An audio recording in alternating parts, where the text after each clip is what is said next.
Story 1. The Phantom Conv.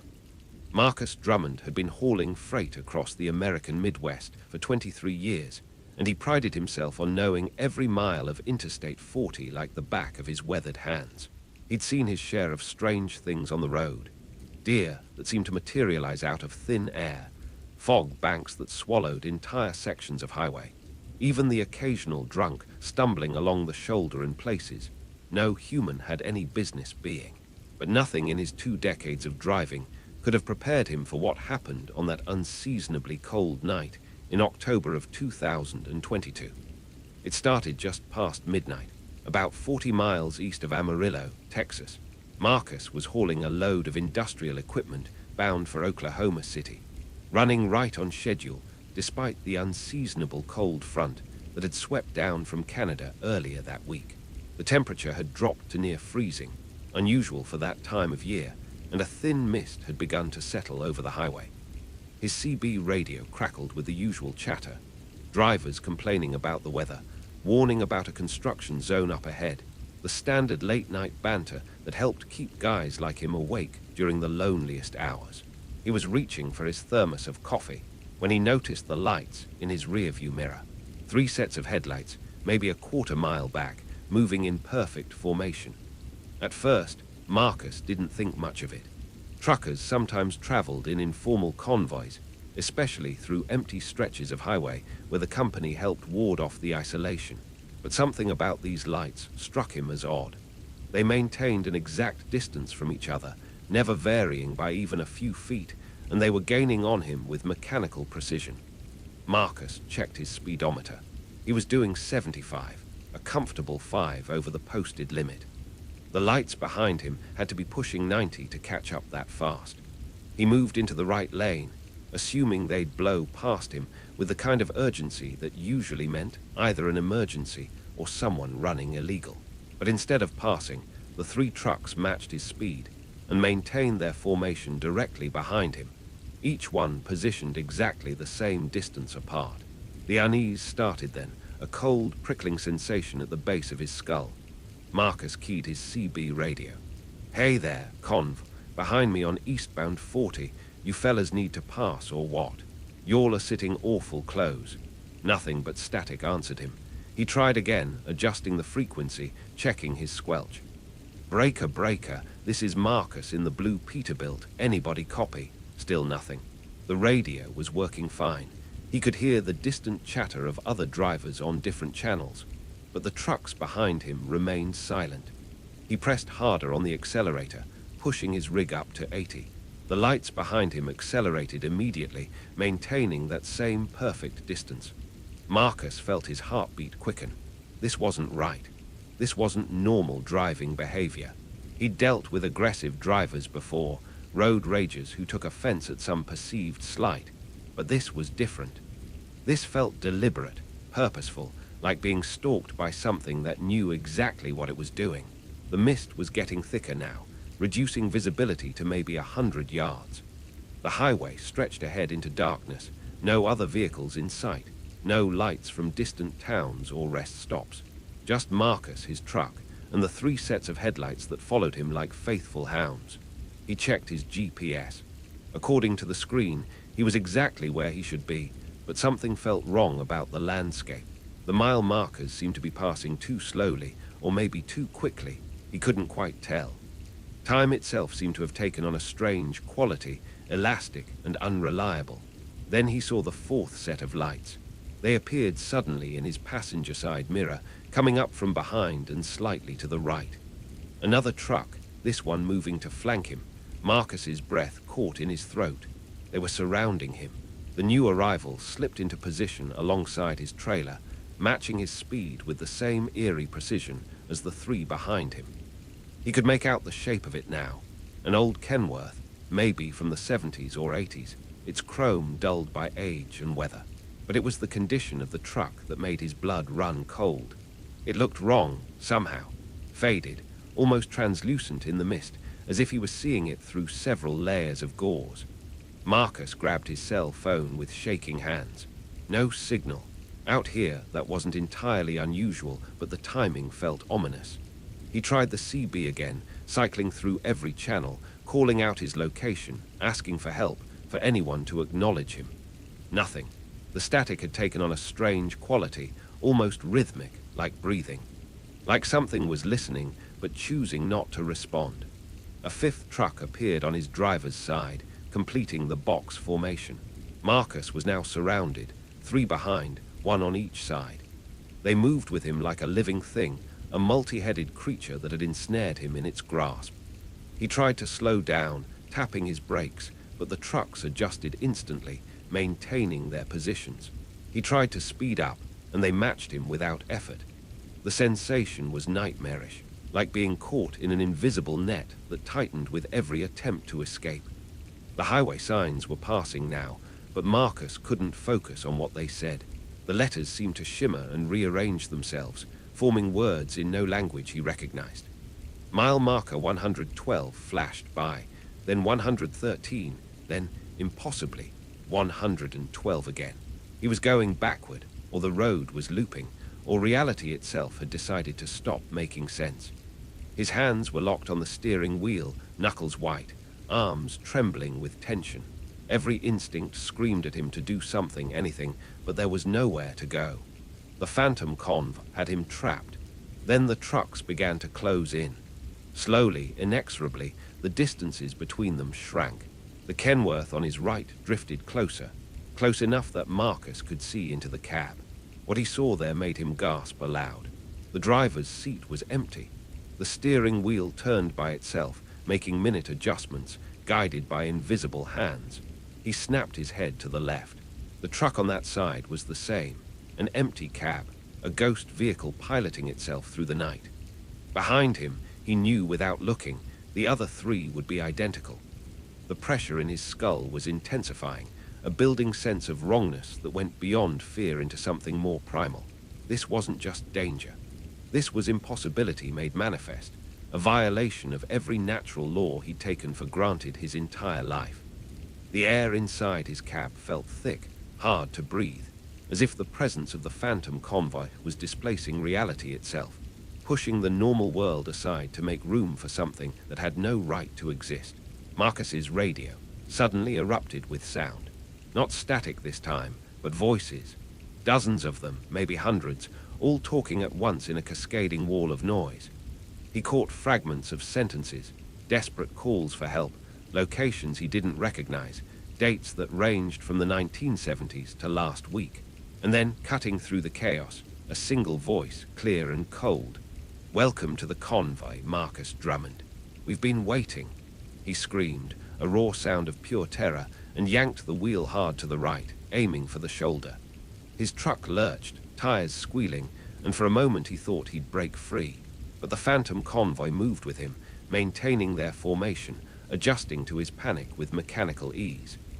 The Kenworth on his right drifted impossibly close, close enough that their mirrors should have collided, but instead they passed through each other like one was made of smoke. The sensation that rippled through Marcus's truck at that moment was indescribable, a cold that had nothing to do with temperature, a wrongness that seemed to seep through the metal and glass and into his very bones. Then, just as suddenly as it had begun, it ended. The phantom convoy vanished. One instant they were there, surrounding him, suffocating him with their presence, and the next Marcus was alone on an empty highway.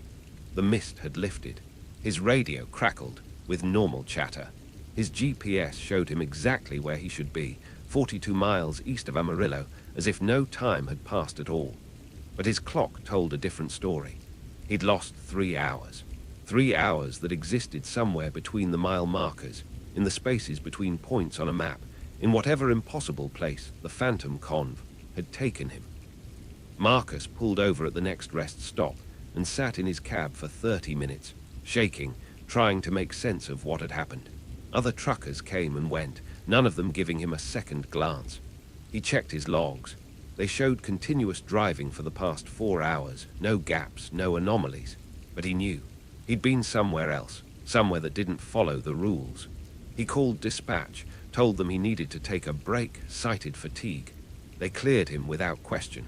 He didn't tell them about the convoy. Didn't tell anyone, not at first, who would believe him. But in the following weeks, Marcus started digging, spending his off hours in truck stop internet cafes, searching for similar stories. And he found them. Dozens of accounts, stretching back decades, all describing the same phenomenon. The phantom convoy that appears on empty highways, that surrounds lone drivers and takes them to places that don't exist on any map. Some of the accounts ended well, like his. The drivers escaped or were released. Others didn't. Those trucks were found abandoned, their drivers vanished without a trace, their logs showing impossible gaps in time and location. Marcus drives more carefully now. He never takes night runs through that section of Interstate 40 if he can avoid it.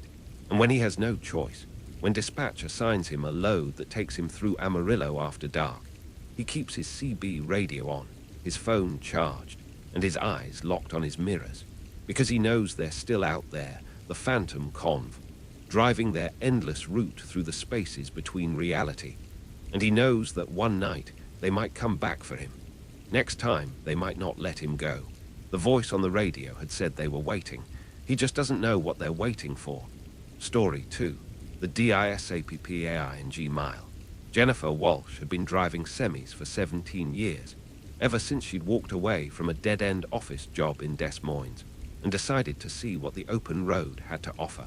She'd never regretted the decision, not even during the hard winters or the brutal summers, not even during the long stretches of loneliness that came with the territory. The road had given her freedom, independence, and a sense of purpose she'd never found behind a desk. It had also given her stories, though most of them were the mundane kind: difficult deliveries, strange customers, the occasional breakdown in inconvenient places. Until July of 2023, when the road gave her something else entirely. She was hauling a load of electronics from Sacramento to Denver, running Interstate 80 through Nevada on a scorching afternoon that had sent most sensible people indoors. The heat shimmered off the asphalt in visible waves, turning the distant mountains into liquid mirages. Traffic was light, mostly other long-haul truckers and the occasional tourist brave enough to endure the desert in peak summer. Jennifer had her air conditioning running full blast, classic rock playing on a stereo, and a fresh supply of energy drinks in her cooler. She felt good, alert, ready for the long stretch ahead. Mile marker 234 passed on her right, then 235. The highway was straight here, cutting through a vast expanse of empty scrubland that stretched to the horizon in every direction. No towns, no rest stops, nothing but endless brown earth dotted with sagebrush and the occasional Joshua tree. Jennifer had driven this route dozens of times and knew every landmark, every rise and fall of the road. She was approaching the section where the highway would begin a gradual ascent into the hills, a landmark she could usually see from miles away. Except this time she couldn't see it. The road ahead remained perfectly flat, stretching into the heat shimmer without variation. Jennifer frowned, checking her GPS. According to the screen, she was exactly where she should be, approaching the hills. But her eyes told her different. The landscape refused to change. She passed mile marker 236, then 237, then 238. The hills should have been visible by now, growing larger as she approached. Instead, the terrain remained identical in every direction, flat, brown, featureless. A prickle of unease ran down her spine. Jennifer had heard stories about desert highways, about how the heat and isolation could play tricks on a driver's mind. Hallucinations weren't uncommon out here, but this felt different. This wasn't seeing something that wasn't there. This was not seeing something that should be. She checked her mirrors. The road behind her looked normal, receding into the distance exactly as it should. But ahead, the wrongness persisted. Mile marker 239, then 240. Jennifer's GPS showed her progressing normally along the route, but the world outside her windows refused to acknowledge it.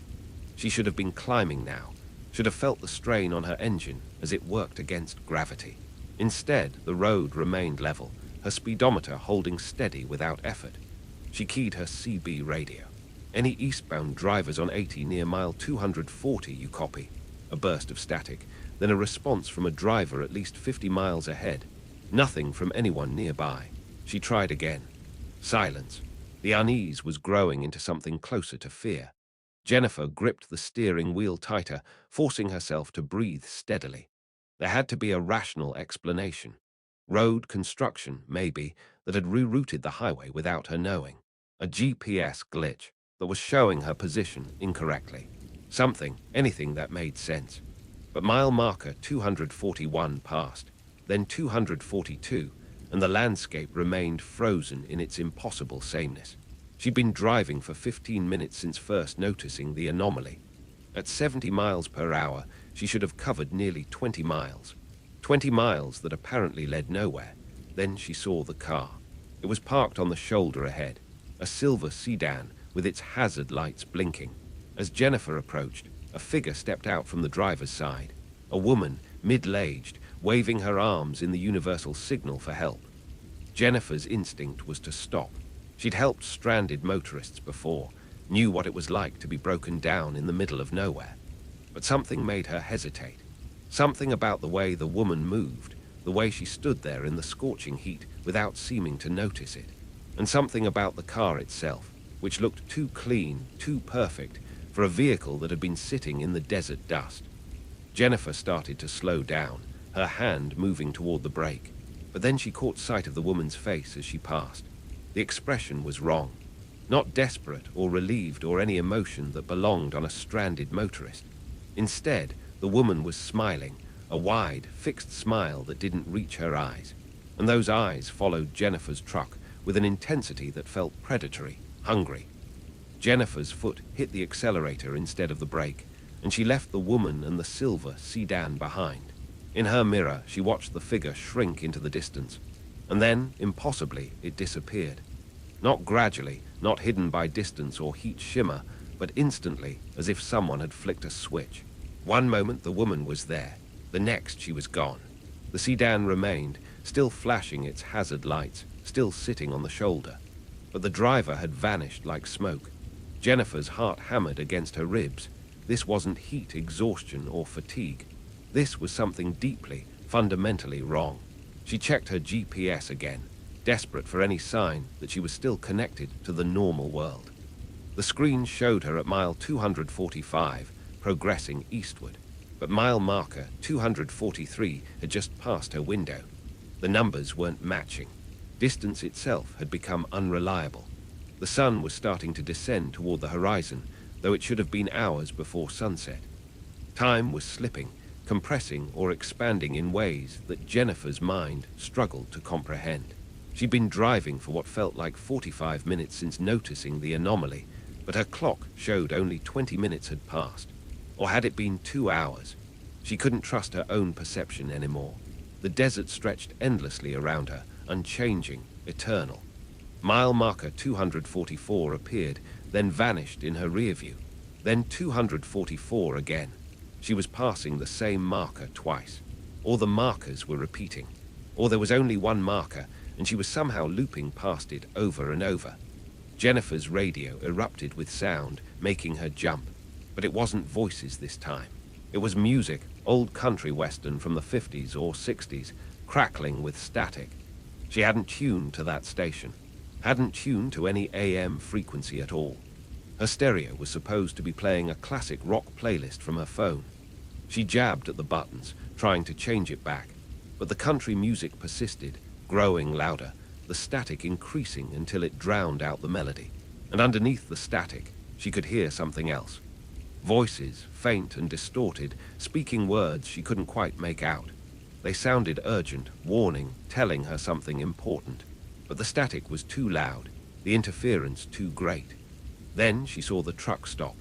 It appeared suddenly on the right side of the highway, a sprawling complex of gas pumps and buildings that definitely hadn't been there moments before. Jennifer knew this stretch of road. There was no truck stop here. The nearest services were 40 miles ahead. But there it stood, as solid and real as anything she'd ever seen, its neon signs advertising fuel, food, and rest. She was low on gas, had been planning to fill up at the next legitimate stop. But the gauge was dropping faster than it should, the needle creeping toward empty with alarming speed, as if the truck itself was being drained by this place, this impossible mile that refused to end. Jennifer made a decision. She took the exit, pulling into the truck stop parking lot. The moment her tires left the highway, everything changed. Sound rushed back in, the rumble of her engine, the crunch of gravel under her wheels, the distant hum of other vehicles. The desert air hit her face as she rolled down her window, hot and dry and utterly normal. She looked around, half expecting the truck stop to vanish like the woman in the silver sedan. But it remained solid, real, populated by other trucks and cars and people moving about their business. Jennifer climbed out of her cab on shaking legs and walked to the nearest building, a diner with a hand-painted sign that read Millie's Place. Inside, the air was cool and smelled of coffee and frying bacon. A handful of patrons sat at scattered tables, and a waitress behind the counter looked up as she entered. "Help you, hun?" the woman asked, her voice warm and friendly. Jennifer opened her mouth to speak, to ask where she was, to demand an explanation for what had just happened. But the words died in her throat, because pinned to the wall behind the counter, among the various notices and photographs, was a map. And on that map, a section of Interstate 80 was circled in red marker. Someone had written beside it in neat block letters, "The DISAPPAING mile, do not stop, do not leave the highway." Jennifer's vision swam. She reached out to steady herself against the counter. The waitress was suddenly at her side, guiding her to a stool, pressing a glass of water into her hands. "You drove through it, didn't you?" the woman said softly. It wasn't really a question. "How long were you in there?" Jennifer tried to answer, couldn't, just shook her head. The waitress sighed. "Time works different in the disappearing mile. Some folks are in there for minutes, some for hours. One guy claimed he drove through it for 3 days before he found his way out. We're what you might call an anchor point, one of the few places that stay stable that you can use to exit." "What is it?" Jennifer managed to whisper. The waitress shrugged. "Nobody knows for sure. Been there as long as anyone can remember. Some kind of fold in space, maybe, or a place where reality got thin. Truckers and travelers have been reporting it since the highway was first built. Usually it just loops you around for a while, then spits you back out.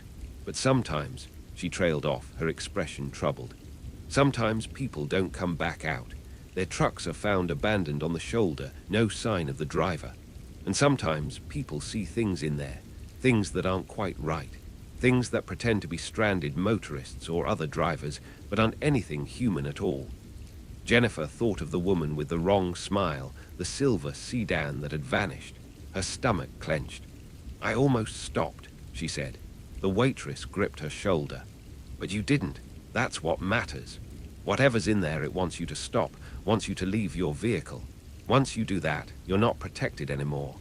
The vehicle keeps you anchored to the real world, see? It's like a bubble of normal space.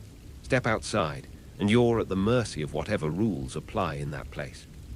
Jennifer sat in the diner for 2 hours, drinking coffee, eating food she couldn't taste, listening to the waitress and other patrons share stories about the disappearing mile. Every story was different, but somehow the same. Drivers who'd found themselves trapped in an endless loop of highway, who'd seen impossible things, who'd barely escaped with their sanity intact. Some hadn't escaped at all. The waitress showed her a bulletin board covered in missing persons flyers, all of them drivers who'd vanished along this stretch of Interstate 80. Dozens of them, maybe hundreds. When Jennifer finally got back in her truck and pulled onto the highway, the world felt fragile, as if it might tear open at any moment to reveal the wrongness underneath.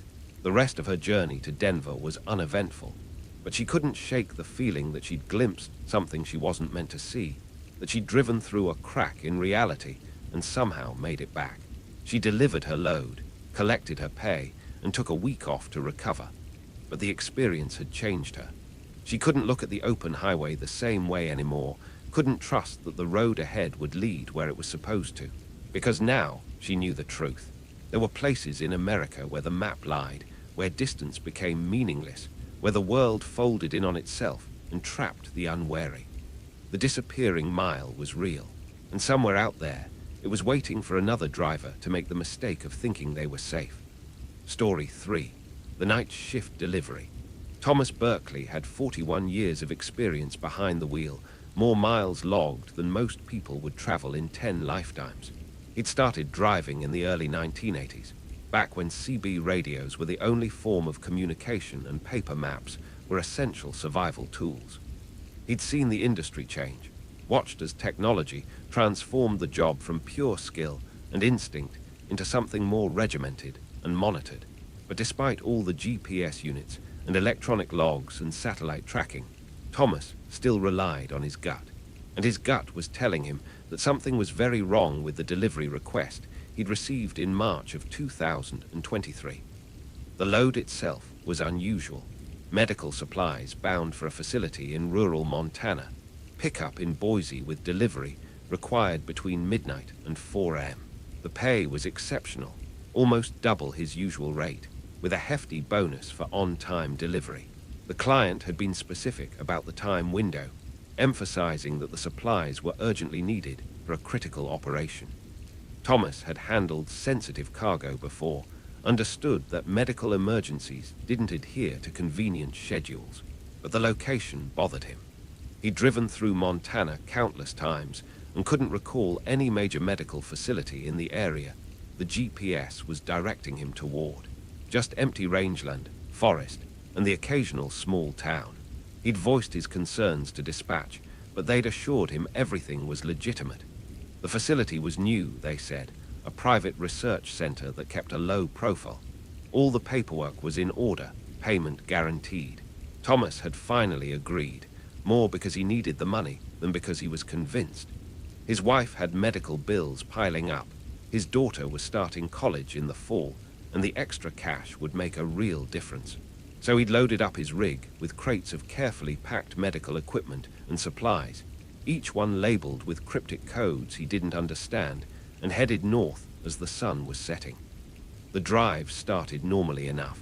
Interstate 15 took him through familiar territory, past rest stops and small towns he'd visited dozens of times. But as he turned onto the smaller state highway that would take him to his destination, the world began to feel different. The road narrowed, winding through dense forest that pressed close on both sides. His headlights carved tunnels through the darkness, revealing nothing but endless trees and the occasional reflective eyes of wildlife.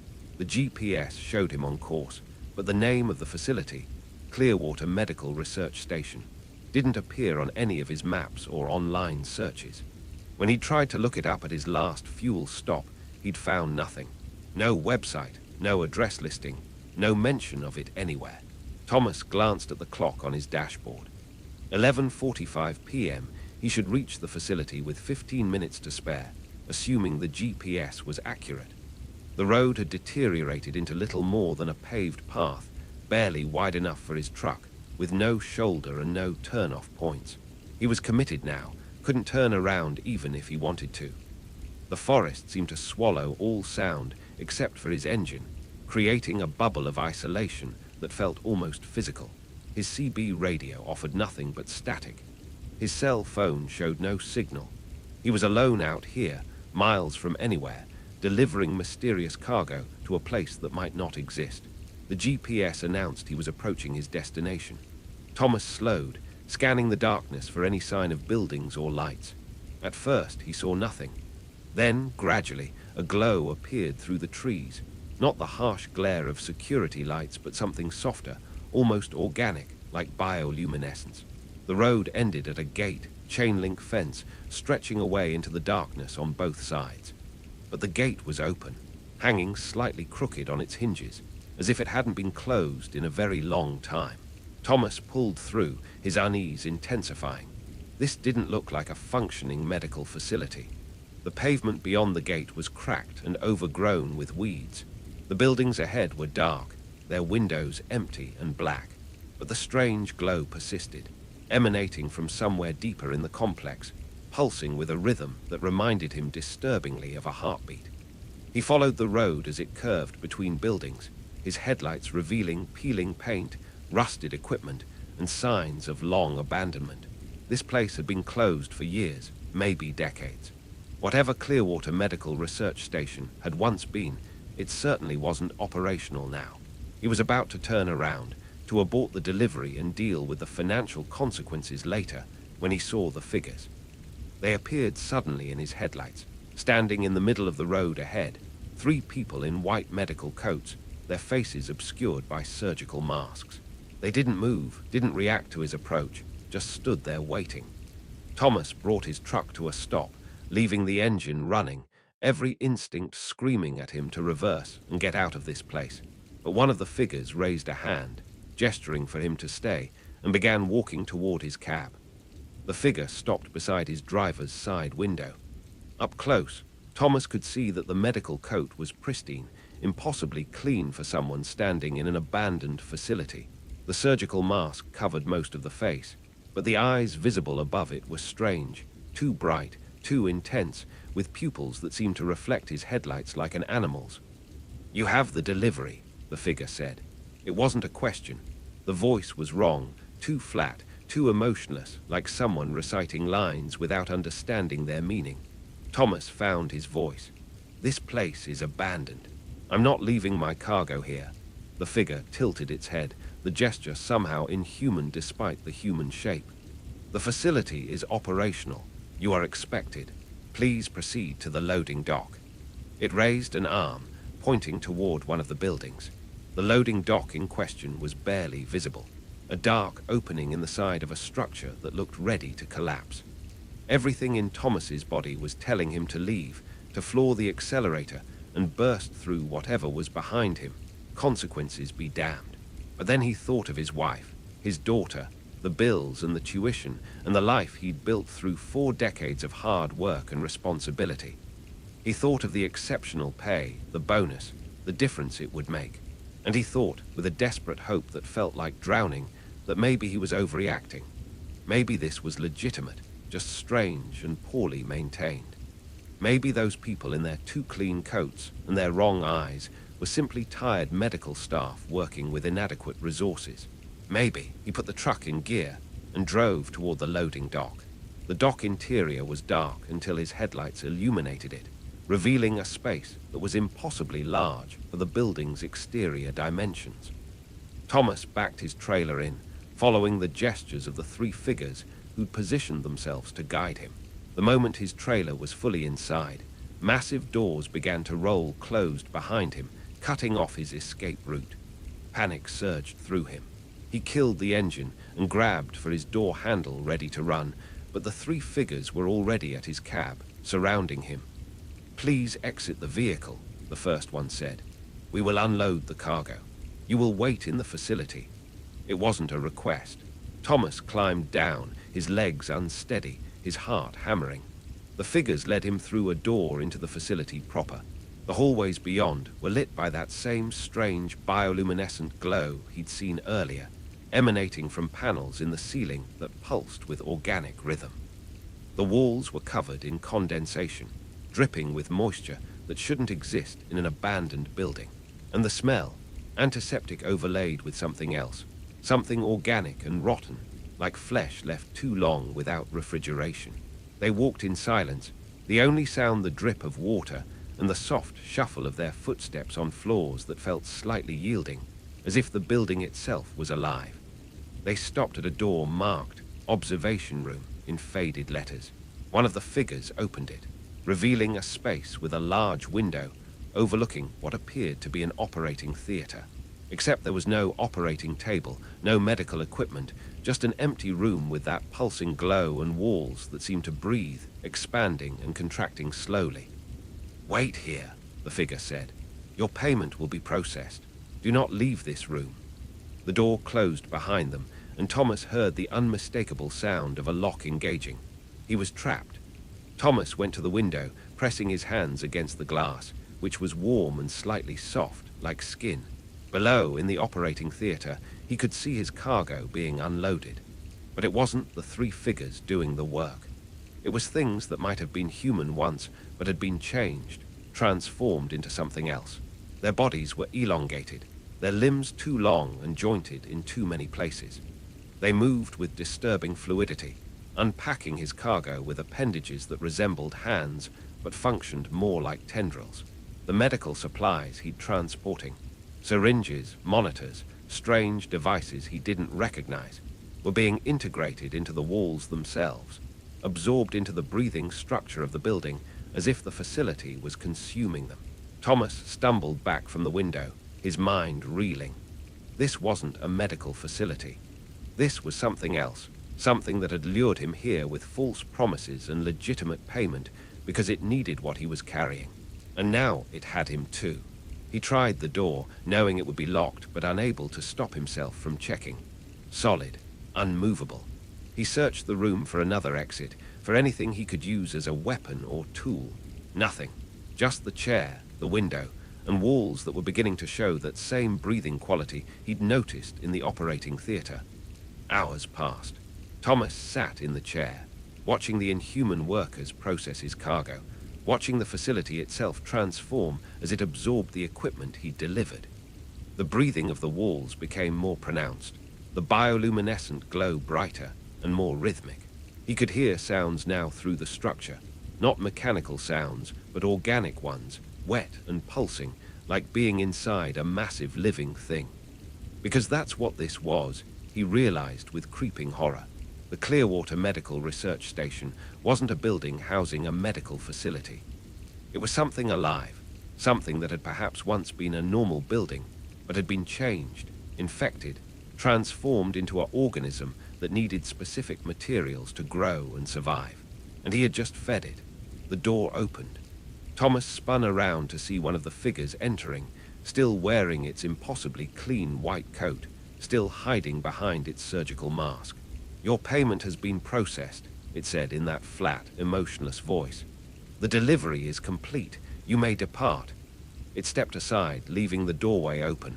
Thomas didn't move.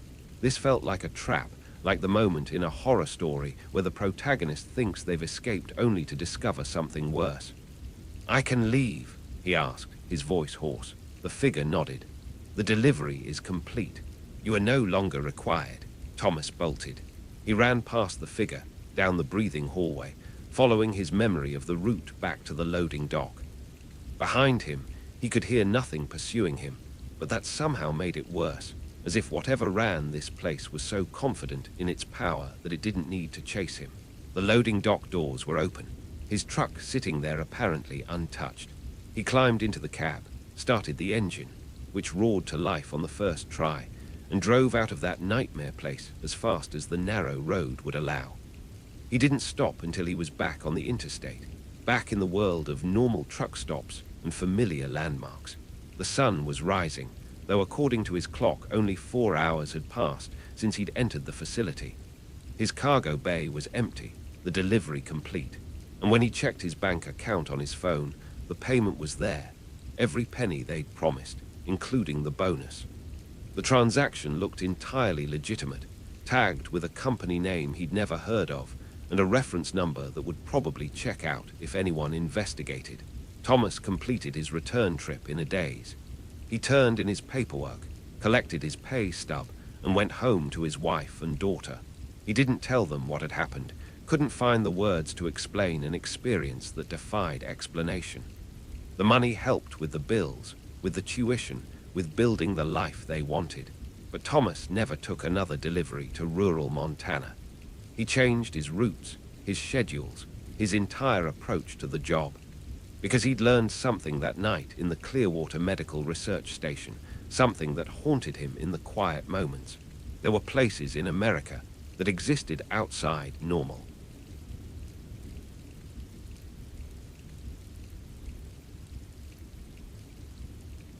Reality, places that had been changed by forces he couldn't understand. And sometimes they needed specific things to survive. Medical supplies, equipment, nutrients. Thomas had provided those nutrients, had fed something that probably shouldn't exist. And somewhere in rural Montana, that facility was still there, still breathing, still growing, still waiting for the next delivery. Story 4, the audio log. Rebecca Torres had been part of the trucking industry for 19 years, working primarily in refrigerated transport, hauling perishable goods across the Midwest and Plains states. She prided herself on professionalism, maintained logs, kept her rig in perfect condition, never missed a delivery window. She was also something of a tech enthusiast, keeping multiple recording devices in her cab for safety and documentation purposes. Dashboard cameras, audio recorders, even a backup smartphone she used specifically for work-related recordings. These devices had saved her in disputes with difficult clients and had documented near accidents that could have ended badly. But in September of 2022, her recording equipment captured something she never wanted to hear again. The haul was routine. Frozen meat products from a processing plant in Omaha, Nebraska, destined for distribution centers in Minneapolis. Rebecca had made this run dozens of times, knew the route by heart. Interstate 29 north through Iowa, then 35 through Minnesota, usually completed in about 6 or 7 hours, depending on traffic and weather. That night was clear, temperature in the low 50s, perfect driving conditions. She'd left Omaha at 9 p.m., planning to arrive in Minneapolis around 4 a.m., unload and grab breakfast before heading back. The audio log that would later consume her life began innocuously. She'd activated her voice recorder at the start of the trip, a habit she developed for noting observations, reminders, and occasionally just talking to herself to stay alert. The first hour of the recording was entirely normal. Rebecca commenting on traffic, noting a construction zone, singing along to songs on the radio. Her voice sounded relaxed, professional, exactly as it should. But at the 1 hour 23-minute mark, something changed. Rebecca would later listen to this moment dozens of times, trying to understand what she'd heard, what she'd experienced. On the recording, her singing stopped mid-word. There was silence for perhaps 10 seconds, just the rumble of her engine and the hiss of tires on asphalt. Then her voice returned, but different, slower, uncertain. "What the hell is that?" A longer pause. "There's something on the road, something big. I can't, it's not moving, but it's in both lanes. I need to slow down." The sound of her engine throttling back, the hiss of air brakes engaging, her breathing, faster now, audible over the background noise. "That's not possible. That's not a vehicle. It's too large. Oh God, it's looking at me. How is it looking at me? It doesn't have eyes, but I can feel it watching." Her voice had risen in pitch, fear creeping in. "I'm going to try to go around it. There's a shoulder, I can." And then screaming. Raw, terrified screaming that lasted for 45 seconds according to the timestamp, though it felt endless when Rebecca listened back to it. Screaming that she had no memory of producing. The screaming cut off abruptly, replaced by silence except for the engine, which had resumed normal speed. When her voice returned, it was calm, almost unnaturally so. "I need to stay focused. Minneapolis delivery by 4 a.m. Can't miss the window. Everything is fine. Everything is normal." The recording continued for another 4.5 hours, with Rebecca making occasional observations about the route, traffic conditions, fuel levels. Her voice remained calm, professional, exactly as it had been at the start of the trip. She arrived in Minneapolis on schedule, completed the delivery, and drove to a truck stop to rest before the return journey. And she remembered none of it. What Rebecca actually remembered was this: driving north on Interstate 29, singing along to the radio, feeling good about making excellent time. Then suddenly pulling into a truck stop near Minneapolis with no memory of the intervening hours. She'd lost time before. Every long-haul driver had experienced moments where miles passed in a blink, the mind operating on autopilot while the body handled the mechanics of driving. But never like this. Never an entire journey. 5 hours vanished as if they'd never happened. She checked her logs, which showed continuous driving from Omaha to Minneapolis, exactly as they should. Her dashboard camera footage was intact, showing her truck traveling north through the night, passing landmarks she recognized, but couldn't remember. Everything appeared normal. But Rebecca felt wrong, violated, as if someone had reached into her mind and stolen a piece of her life. She tried to dismiss it as extreme fatigue, some kind of dissociative episode brought on by stress. But the feeling persisted, gnawing at her, demanding investigation. It wasn't until 2 days later, back home in Omaha, that she thought to check her audio recorder. She transferred the file to her computer for backup, a routine task she performed after every trip. Usually, she didn't bother listening to the recordings. unless something specific had happened that needed documentation. But this time, driven by the need to understand her missing hours, she played it back from the beginning and heard herself encountering something on the highway, something impossible and terrifying. Heard herself screaming in fear. Heard herself calmly continuing her journey as if nothing had happened. Rebecca listened to the recording 17 times in a row, trying to reconcile it with her complete lack of memory. Every detail was clear. The timestamps, the background noise, her voice. It was definitely her, definitely real. But she remembered none of it. The thing on the road, the terror, the screaming, all of it existed only in the recording, not in her mind. She began to research, spending hours online looking for similar experiences. And she found them, scattered across forums and obscure websites. Drivers reporting missing time, gaps in memory, audio or video recordings that showed them experiencing things they couldn't recall. Most of the posts were dismissed as hoaxes or attributed to medical conditions. But a very few, suggested something more disturbing.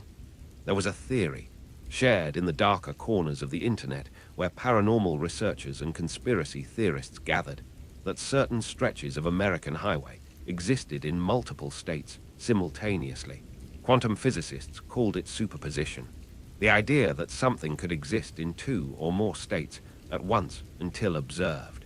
These researchers argued that some roads, particularly isolated sections with unusual geological or electromagnetic properties, created zones where reality itself became uncertain. Drivers passing through these zones might experience multiple versions of the same journey simultaneously, with their consciousness splitting between different possible realities. Usually, when they exited the zone, the consciousnesses would merge back together, leaving only one set of memories. But sometimes the merge was incomplete. Sometimes evidence remained of the other journeys, the other realities, audio recordings, video footage, logs that didn't match memory. Rebecca wanted to dismiss it as insanity, the desperate rationalization of people who couldn't accept mundane explanations for their experiences. But she couldn't stop thinking about it, because the thing on the road, the thing her recorded self had described but couldn't identify, didn't sound like anything from this reality. And the fear in her voice, the certainty that she was seeing something impossible, resonated with a deep truth she couldn't articulate but could feel. She'd encountered something that night on Interstate 29. Her conscious mind had rejected the experience, locked it away for her own sanity. But the recording preserved it, evidence of a journey she took but didn't take, a reality that existed and didn't exist. She became obsessed. Rebecca began recording every trip, every mile, with multiple devices. She installed additional cameras, upgraded her audio equipment, kept detailed journals of her routes and mental states. She was looking for patterns, trying to recreate the conditions that had led to her missing time. Other drivers noticed the change in her, the way she would quiz them about their experiences, asking if they'd ever lost time or seen things they couldn't explain. Most avoided her, uncomfortable with her intensity, but a few shared their stories, usually in quiet voices, reluctant admissions of experiences they'd spent years trying to forget. One driver, a man named Carl who'd been hauling freight for 30 years, told her about a stretch of Interstate 90 in South Dakota where he'd encountered what he described as a hole in the world. He'd been driving through a thunderstorm when suddenly the rain had stopped, the clouds had vanished, and his truck had been surrounded by absolute darkness. Not the darkness of night, but a complete absence of light and matter, as if he'd driven beyond the edge of reality. His dashboard lights had continued to function, his engine had kept running, but outside his windows there was nothing. He'd driven through it for what felt like hours, following his instruments, until suddenly he was back on the highway with the storm raging around him. Like Rebecca, he had no memory of most of the experience. Unlike Rebecca, he had no recordings, only fragmented images that surfaced in nightmares. Rebecca made 3 more trips along the same route from Omaha to Minneapolis, each time hoping and dreading that she'd encounter the phenomenon again. The recordings captured normal journeys, her voice steady and unremarkable, her cameras showing empty highways and familiar landscapes. But on the 4th trip, In November of that same year, it happened again. This time, she was ready. She'd positioned 3 separate audio recorders at different locations in her cab, each set to different sensitivity levels. She had 2 dashboard cameras and a handheld camera mounted on a gimbal. If something happened, she'd capture it from every angle in every detail. The recordings from that night were corrupted, all of them. 3 audio devices, 3 cameras, 6 separate recordings, and every single one was degraded to the point of uselessness. Static digital artifacts, sections where the files simply ended and picked up again minutes later. Rebecca herself had no memory of anything unusual about the trip, but her delivery logs showed a discrepancy. She'd taken 40 minutes longer than the route should have required, with no explanation for the delay. And when she reviewed the fragments of usable footage, she found one image that stopped her heart. It was a single frame from her primary dashboard camera. Captured at 2:47 am, the image showed the highway ahead, illuminated by her headlights. But the asphalt was wrong. Instead of a normal road surface, it appeared to be made of something organic, textured like flesh, with patterns that might have been veins visible beneath a translucent surface. And in the distance, where the road should have curved into darkness, there was a shape. Massive, irregular, vaguely suggestive of something alive, but utterly alien in configuration. The next frame showed normal highway, as if the previous image had been a glitch.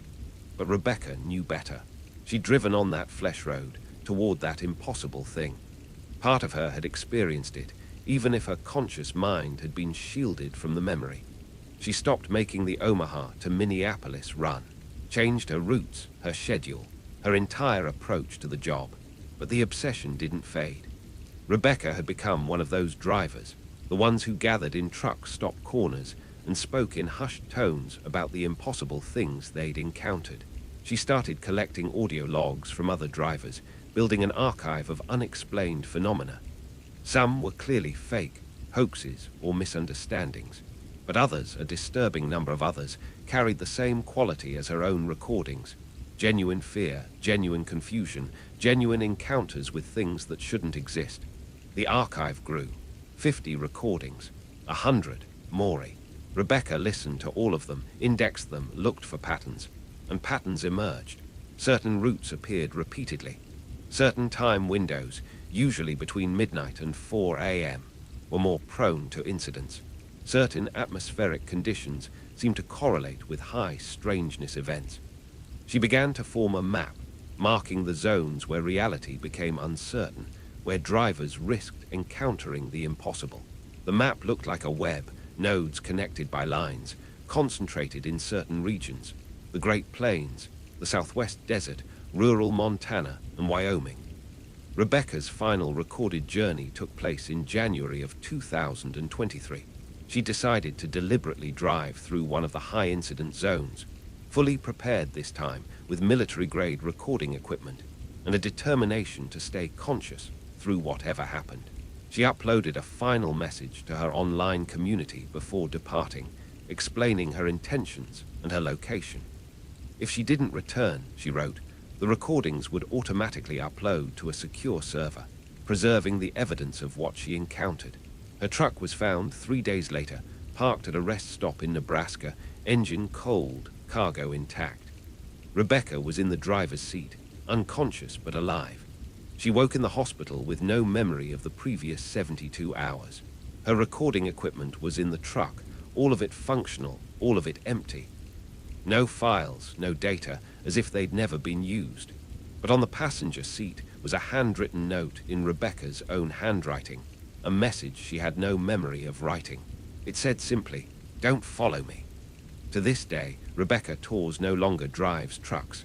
The missing time, the audio logs, the impossible journey she took, but can't remember. They broke something fundamental in her relationship with the road. She still maintains her archive, still collects recordings from other drivers, still tries to understand the phenomenon that stole parts of her life. But she knows now that some mysteries aren't meant to be solved. Some questions lead to answers that destroy the questioner. The highway holds secrets, and sometimes those secrets record themselves. The audio log continues. Story 5, The Frozen Stretch. Daniel Hartman had spent 28 years behind the wheel, specializing in northern routes through Canada and the upper United States. He'd driven through blizzards that reduced visibility to zero, through ice storms that turned highways into skating rinks, through cold so severe that diesel fuel gelled and engines refused to start. He'd learned to respect winter, to understand its rhythms and dangers, to know when to push forward and when to find shelter and wait. But nothing in nearly 3 decades of winter driving prepared him for what he encountered on a stretch of Trans-Canada Highway in Saskatchewan during February of 2023. The forecast had called for clear skies and moderate temperatures, unusual for that time of year, but welcome. Daniel was hauling industrial equipment from Calgary to Winnipeg, a route he'd driven hundreds of times. He'd left Calgary at dawn, making excellent progress across Alberta and into Saskatchewan as the day progressed. By mid-afternoon, he was approaching the section of highway that cut through rural farmland, a straight shot that would take him to his overnight stop in Regina. The sun was bright, the temperature hovering just below freezing, roads clear and dry. Perfect conditions. Then he rounded a gentle curve and everything changed. The temperature dropped instantly, precipitously, the thermometer on his dashboard plunging from -2 Celsius to -40 in the space of seconds. The air itself seemed to crystallize, ice forming on his windshield despite the heater running full blast. And ahead, stretching across both lanes of the highway, was a wall of winter. Not a storm, not a weather front, but a clearly defined line where reality shifted from normal February afternoon to something out of the depths of Arctic winter. Daniel could see the demarcation point with impossible clarity. On his side, clear asphalt and brown winter grass. Beyond it, a landscape transformed by snow and ice so deep and complete that it looked as if summer had never existed there. He hit his brakes instinctively, bringing his truck to a stop perhaps 50 meters from the anomaly. His breath was coming in visible puffs, now despite the heater, the cold seeping into the cab like a living thing. Daniel grabbed his CB radio. "Any eastbound traffic on Trans-Canada near Moose Jaw, you got your ears on," static answered him, thick and harsh. He tried again, adjusting frequencies. Nothing. His cell phone showed no signal, which wasn't entirely unusual in rural Saskatchewan, but the timing felt ominous. Daniel sat there for several minutes, engine idling, trying to make sense of what he was seeing. The frozen zone ahead appeared to extend as far as he could see, the highway vanishing into a landscape of snow drifts and ice that looked untouched by any vehicle or plow.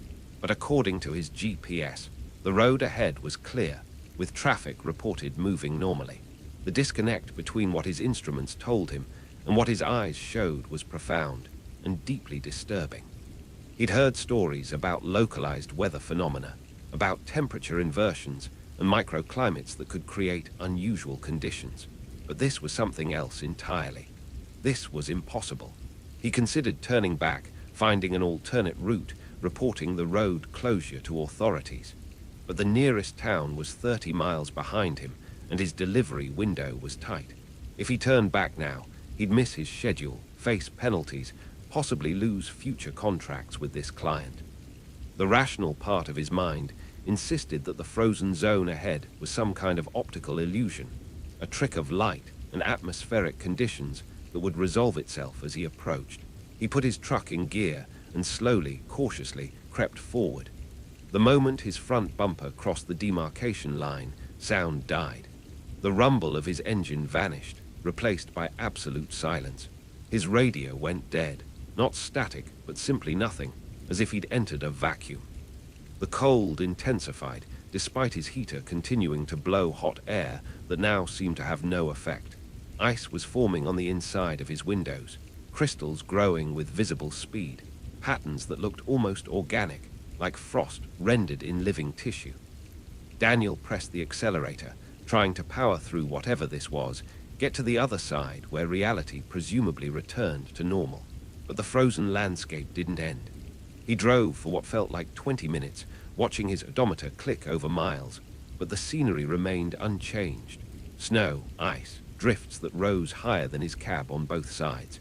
The highway itself was buried beneath feet of accumulation, Yet somehow his truck kept finding traction, keep moving forward as if on rails.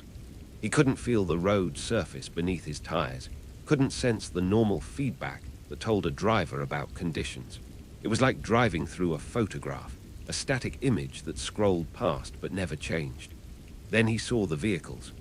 They appeared suddenly, emerging from the whiteout, cars and trucks, dozens of them, parked along both sides of the highway or stopped in the lanes. All of them were buried in snow, drifts rising to their windows, ice coating every surface. Daniel slowed to a crawl, maneuvering around the abandoned vehicles, his heart hammering. Some looked relatively modern, makes and models from the past decade. Others were older, classic cars and vintage trucks that hadn't been manufactured in 50 years. And all of them were perfectly preserved, frozen in time, waiting in this impossible winter for drivers who would never return. Daniel stopped beside a pickup truck that looked similar to his own rig, a Peterbilt maybe 20 years old. Through the driver's side window, he could make out a shape in the cab, a figure, motionless, covered in frost. He knew he should keep driving, should get through this zone and back to normal reality as quickly as possible. But something drew him to stop, to investigate. Maybe it was professional courtesy, the trucker's code that you always checked on fellow drivers in distress. Maybe it was morbid curiosity. Maybe it was the growing certainty that he needed to understand what had happened here if he wanted to avoid the same fate. He opened his door, and the cold hit him like a physical blow. It was beyond anything he'd experienced in 28 years of northern driving, beyond anything that should be possible outside the Arctic Circle. His breath froze instantly, ice crystals forming in his beard and eyebrows. His exposed skin burned with cold, the sensation somewhere between pain and numbness. He climbed down from his cab, his boots crunching in snow that was impossibly light and dry, almost like powder, despite having clearly been here for a long time.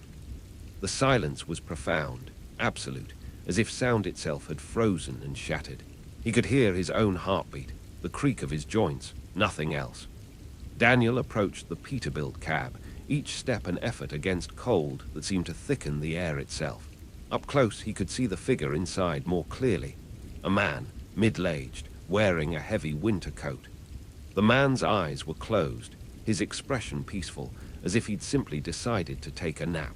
But ice coated everything, inside the cab and out, and Daniel knew without checking that the man had been dead for a long time. Frozen solid, preserved in this place where winter reigned eternal. He stumbled back to his own truck, driven by a primal need to escape, to get back inside the only warm space that existed in this frozen hell. His fingers were already numb, fumbling at the door handle. He hauled himself up into the cab and slammed the door behind him. The heater was still running, still blowing hot air that did nothing to combat the cold that had invaded every surface. Ice was growing on the steering wheel, the dashboard, creeping across the windshield in patterns that looked deliberately designed, almost like writing in some alien language. Daniel forced himself to think rationally. He'd entered this zone, which meant there had to be an exit. He just needed to keep driving, keep moving forward until he broke through to the other side. He couldn't let fear paralyze him, couldn't let the impossible nature of his situation override his survival instincts. He was a professional driver with decades of experience. He'd survived bad situations before. He'd survived this. He put the truck in gear and accelerated, leaving the graveyard of vehicles behind, pushing deeper into the frozen stretch. Time became meaningless. Daniel's clock showed 10 minutes passing, then 20, then an hour. But the landscape remained unchanged, the snow and ice eternal and unchanging. His fuel gauge was dropping faster than it should, as if the cold was draining energy from his tank. He was perhaps a quarter full now, maybe less, and if he ran out here, he'd become another frozen monument in this impossible winter. The thought spurred him to greater speed, pushing his rig as fast as he dared on a road surface he couldn't feel, surrounded by drifts that threatened to swallow him whole. And then, finally, blessedly, he saw the edge. It appeared suddenly, a line of demarcation identical to the one he'd crossed entering the frozen zone. On one side, deep winter. On the other, normal February afternoon. Daniel didn't slow down, didn't hesitate, just aimed his truck at that boundary and prayed it was real. His front bumper crossed the line, and sound rushed back in: engine roar, tire hum, wind noise, all the normal sounds of driving. Warmth returned, the ice on his windows melting instantly, running down in rivers of water. His radio crackled to life with CB chatter, drivers discussing traffic and weather, and all the mundane concerns of people moving through a normal world. Daniel kept driving until he reached Regina, pulled into the first truck stop he found, and sat in his cab shaking for an hour. Other drivers came and went, going about their business, oblivious to the fact that he'd just escaped from a place that shouldn't exist. He checked his logs. They showed continuous driving along Trans-Canada Highway with no anomalies, no gaps in time. His GPS track looked normal, following the road exactly as it should. But his fuel gauge told a different story. He'd burned through 3/4 of a tank to travel a distance that should have used maybe a quarter at most. The extra fuel had gone somewhere, been consumed by something, evidence of a journey through impossible cold. He reported the frozen vehicles to authorities when he reached Winnipeg, claimed he'd seen what looked like abandoned cars and trucks that might contain people in distress. The RCMP thanked him for the report and promised to investigate. But when Daniel followed up days later, they told him they'd found nothing. No abandoned vehicles, no frozen drivers, nothing unusual along that stretch of Trans-Canada Highway. The road had been clear and well-traveled, they said, with no reports of any incidents. Either they were lying, covering up something they didn't want public, or the frozen stretch existed somewhere outside normal space, visible only to certain people under certain conditions. Daniel never drove that route again. He changed his contracts, his schedules, rerouted everything to avoid the section of highway where he'd encountered the impossible winter. But he couldn't stop thinking about the vehicles he'd seen, the frozen driver in the Peterbilt cab, the others he hadn't stopped to check. How many drivers had been lost to that place? How long had it existed, silently claiming victims who vanished from normal roads into a winter that never ended? And why had he been allowed to leave when so many others weren't? These questions haunted him through the rest of his career, surfacing in nightmares and quiet moments. The frozen stretch was out there still, waiting for another driver to cross its threshold. And someday, Daniel feared, it would claim him for good. Next time, there might be no exit. Next time, he'd become another monument in the graveyard of vehicles, frozen solid and waiting for an end that would never come. The winter was patient. It could wait forever. Story 6. The voice on the radio. Catherine Blake had been driving long-haul routes for 15 years, primarily through the Southwest, hauling everything from consumer goods to construction materials across Arizona, New Mexico, and Nevada. She was a talker by nature, someone who thrived on the CB radio chatter that connected isolated drivers across empty miles. Her handle was Desert Rose, and she was known among the regular Southwest crowd for her friendly banter, her willingness to help new drivers, and her encyclopedic knowledge of every truck stop and shortcut in the region. The CB was her lifeline, her connection to a community scattered across thousands of square miles. Until June of 2022, when the radio started talking back in ways it shouldn't. It began on a run from Phoenix to Albuquerque, a familiar route Catherine had driven hundreds of times. She'd left Phoenix just after sunset, heading east on Interstate 40, the temperature still hovering in the low hundreds despite the late hour. The highway was moderately busy, a steady stream of traffic moving in both directions, mostly truckers making their nighttime runs when the heat was marginally more bearable. Catherine had her CB tuned to Channel 19, the standard frequency for highway communication, listening to the usual mix of traffic updates, complaints, and casual conversation. Around 10 p.m., she transmitted a routine check-in. Desert Rose eastbound on 40, just past the 203. Roads clear, no bears in sight. Several drivers responded with acknowledgements, standard protocol. But then another voice cut in, one Catherine didn't recognize. Male with a quality that seemed slightly off, though she couldn't immediately identify why. "Desert Rose," the voice said. "You need to take the next exit. You're not safe on this highway. Catherine frowned, keying her mic. Say again, driver. Who am I talking to? The voice didn't answer her question, just repeated the warning with greater urgency. Exit at 211. Do it now. What's coming won't stop for you. Other drivers on the channel were silent, which was unusual. Normally, an exchange like this would prompt commentary, jokes, someone asking what the hell was going on. But the channel was dead except for that strange voice. This is Desert Rose, Catherine transmitted, keeping her tone professional despite growing unease. I need you to identify yourself and explain what you're talking about. What's coming? The voice's response made her skin crawl. You can't see it yet, but it's there. Coming up behind you, getting closer. It doesn't show up in mirrors. It doesn't have lights, but it's faster than you and it doesn't stop. Exit at 211 if you want to live. Catherine's eyes flicked to her rearview mirrors, scanning the highway behind her. She saw normal traffic, several trucks, a few cars, headlights at various distances. Nothing unusual, nothing threatening. But her heart was hammering now, adrenaline flooding her system. She grabbed her phone, intending to call 911 to report what sounded like either a deranged individual or some kind of credible threat. No signal, which was impossible this close to Phoenix, on a major interstate corridor that should have cell coverage. She tried the CB again, switching channels, looking for anyone else, any voice that could confirm she wasn't losing her mind.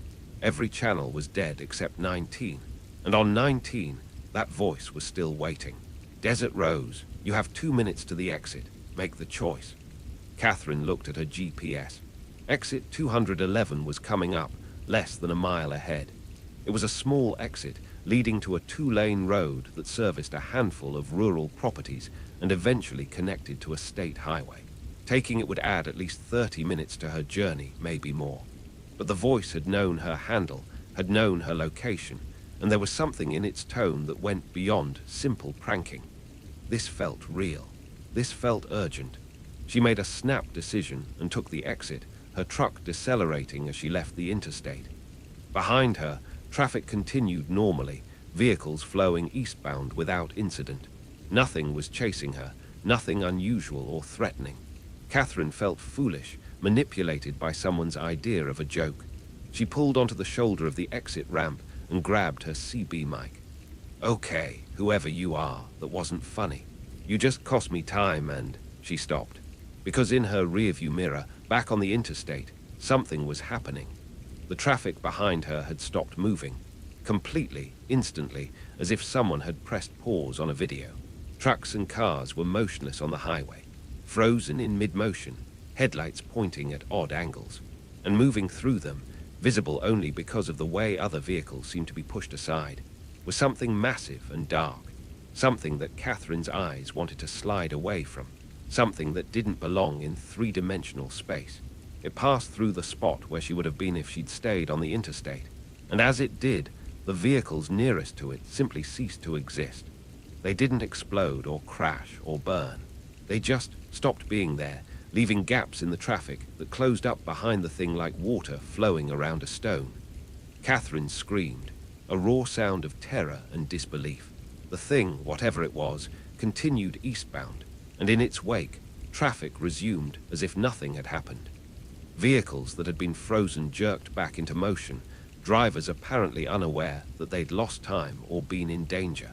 The gaps where trucks and cars had vanished were simply gone, the flow of traffic seamless and normal.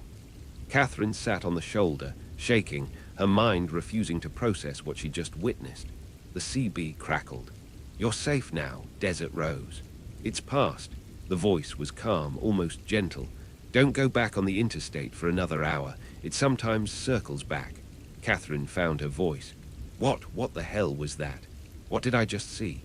The voice on the radio was silent for a moment, and when it spoke again, it sounded weary, ancient, as if it had been having this conversation for a very long time. Something that hunts on the highways. Something that's been there since the roads were built, maybe longer. It takes drivers, consumes them, erases them from existence. Most people never see it coming. Their vehicles are found abandoned, no sign of the driver, no explanation. You were lucky. I saw it tracking you and warned you in time. "Who are you?" Catherine demanded. "How did you see it? How did you know?" Another long pause. "I'm like you, a driver, or I was before it got me. Now I'm something else. I watch the highways, try to warn people when I can, but I can't always reach them in time. The radio only works sometimes, and only with people who are close to seeing the truth. You were open enough to listen. That saved you." The implications hit Catherine like a physical blow. "You're dead. You're telling me you're dead, and you're talking to me on a CB radio." "Not dead," the voice corrected gently. "Changed, taken, but not destroyed. Part of the highway now, part of the system. There are others like me, drivers who got taken but somehow maintained enough awareness to persist. We try to help, try to warn. It's all we can do." Catherine's radio crackled with static, the voice fading. "I have to go. The signal's weakening. Stay off the interstate tonight, Desert Rose. Find a hotel, rest, drive tomorrow in daylight. You'll be safer then." The voice vanished, leaving only normal CB chatter on Channel 19, drivers discussing weather and traffic as if nothing unusual had happened. Catherine didn't get back on the interstate that night. She found a small motel in a town whose name she barely registered, paid for a room, and sat on the bed with all the lights on, unable to sleep, unable to stop replaying what she'd witnessed. She'd seen vehicles vanish, had seen something impossible move through traffic like a shark through water, and she'd been saved by a voice on the radio. A voice that claimed to be a driver who'd been taken by that thing, who existed now in some liminal state between life and death, between human and highway. In the days that followed, Catherine researched obsessively. She found records of missing drivers, hundreds of them, vehicles found abandoned on highways with no sign of the drivers, no evidence of foul play or accident. She found stories that matched what she'd experienced. Drivers who'd been warned by mysterious voices on their CB radios, who'd escaped by seconds from things they couldn't describe.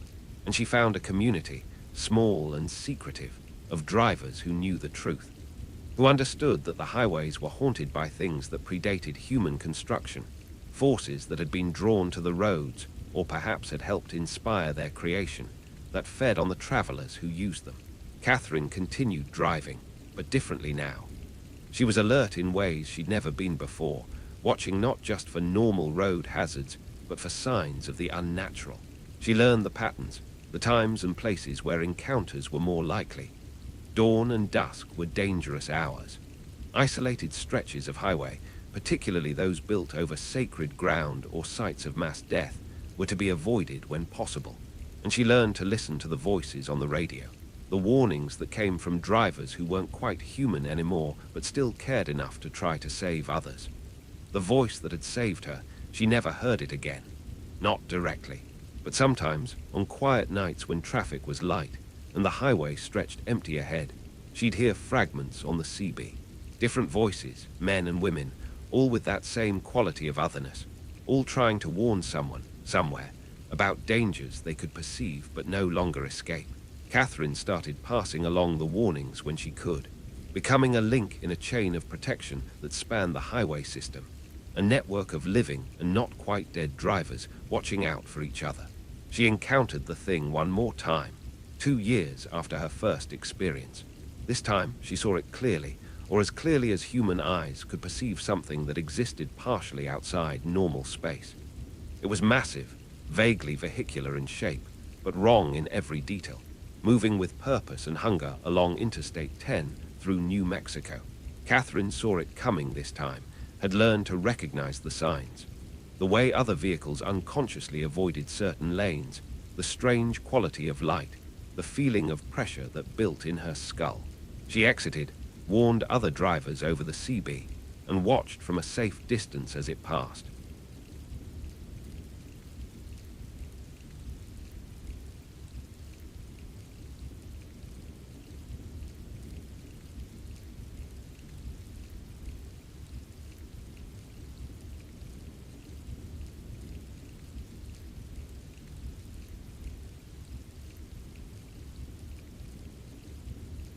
And this time, no one was taken. The thing moved through empty space, found no prey, and eventually dissipated or moved on to hunt elsewhere. Catherine Blake still drives the Southwest, still uses the handle Desert Rose, still serves as a friendly voice and source of information for drivers crossing the empty miles. But she has a secondary purpose now, one she never advertises but never shirks. She listens for the voices of the taken, for the warnings from drivers who exist between states, who persist in the liminal spaces of the highway system. And when she hears them, when they reach out with their warnings and their desperate attempts to save others from their fate, she acts. She passes along the warnings, helps drivers escape, adds her living voice to the chorus of the changed. Because the highways are haunted and someone needs to stand watch. The voice on the radio saved her once. Now she works to save others, knowing that someday she might join those voices herself. But until then, she drives, she watches, she warns, and she hopes it's enough. Story 7, The Detour That Wasn't. Michael Patterson had been hauling freight for 26 years, working primarily in the Pacific Northwest, running routes through Washington, Oregon, and Idaho. He prided himself on efficiency, on finding the fastest routes and maintaining the tightest schedules. He knew every highway, every alternate route, every shortcut that could save time and fuel. Or so he thought, until August of 2022, when he took a detour that led him somewhere maps didn't acknowledge and GPS couldn't track. He was running south on Highway 97 through central Oregon, hauling a load of lumber from Bend to a construction site outside Klamath Falls. It was a straightforward run, maybe 2 hours in good conditions, and conditions were perfect.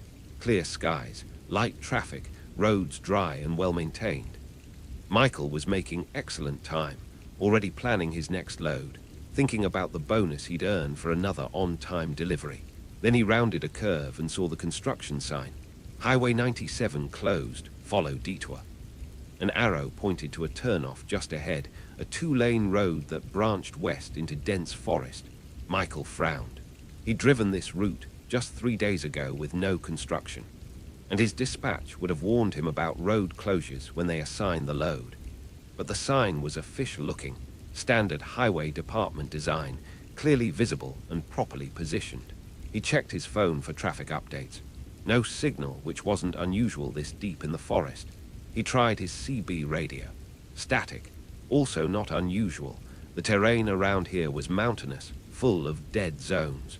He'd pick up signal once he cleared the high ground. The detour was probably temporary, maybe an accident or emergency repair. These things happened. Michael took the turnoff, following the arrow onto the 2-lane road that wound into the trees. The road was narrower than he'd expected, barely wide enough for his truck, with no shoulder and dense forest pressing close on both sides.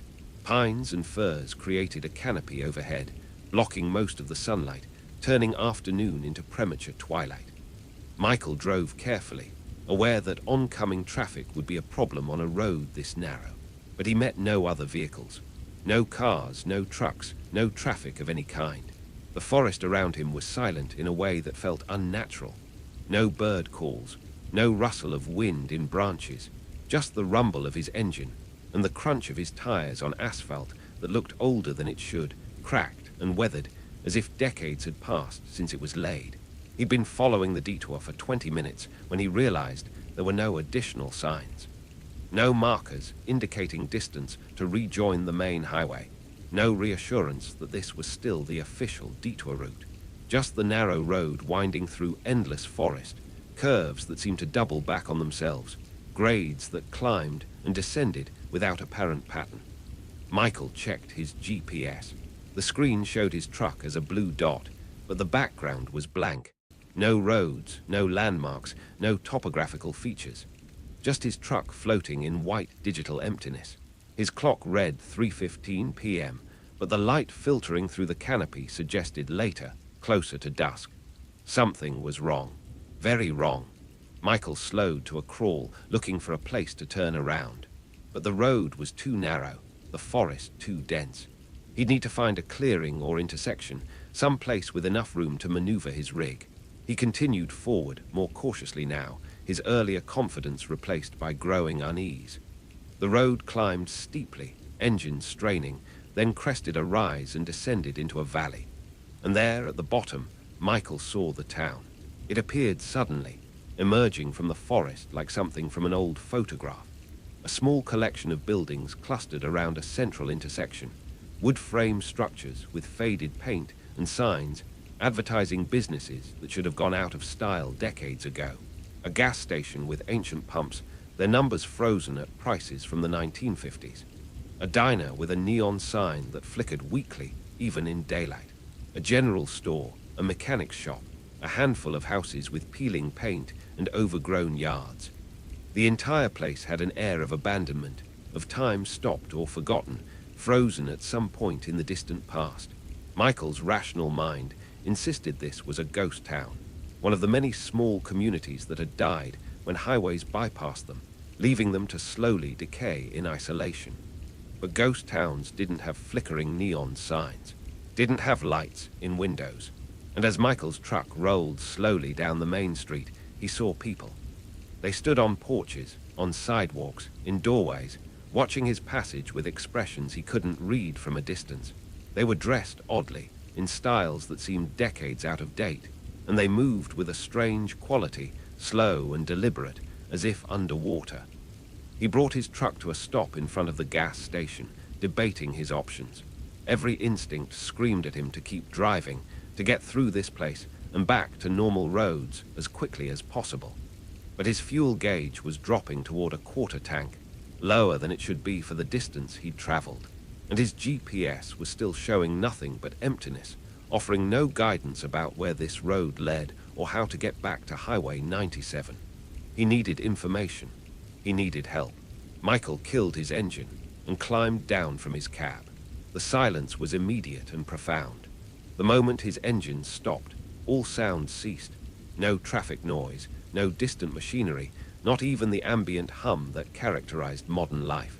Just silence, heavy and expectant, as if the entire town was holding its breath. Michael walked toward the gas station, his boots loud on cracked asphalt. The people he'd seen moments ago had vanished, leaving the street empty, but he could feel eyes on him, watching from windows and shadowed doorways, unseen but present. The gas station's door was propped open. Michael stepped inside, a bell jingling overhead. The interior was dim, lit by weak bulbs that cast more shadow than light. Shelves lined the walls, stocked with products whose packaging looked decades old. Glass bottles of soda, metal cans with labels he didn't recognize, candy bars in wrappers that were never recycled cardboard. Behind the counter stood a man, elderly, wearing overalls and a cap, watching Michael with eyes that were too dark, too reflective. "Help you?" the man asked, his voice carrying a hollow quality, as if it was coming from far away. Michael cleared his throat. "I'm looking for the Detour route. The sign said Highway 97 was closed, told me to follow this road. But I haven't seen any signs indicating where to rejoin the highway." The old man stared at him for a long moment, expression unreadable. 97, he finally said. "That's not a road we know. You're in Preston Falls now. Been here, quite some time."